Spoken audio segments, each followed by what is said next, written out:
حضرت عمر حکم برآوردند که دیگر در مدینه نبینم که کسی شیر را به آب ارارش کند.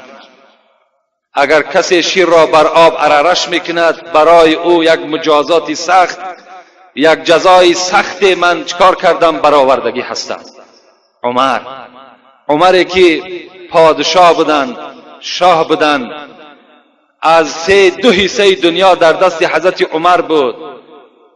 مثل امروزه چگونه ای که دولت روس و دولت امریکا یکی از دولت‌های پر اقتدار بود، در دوره‌های حضرت عمر دو امپریای به قوت، امپریای فارس و امپریای روم در زیر تصرف حضرت عمر بود.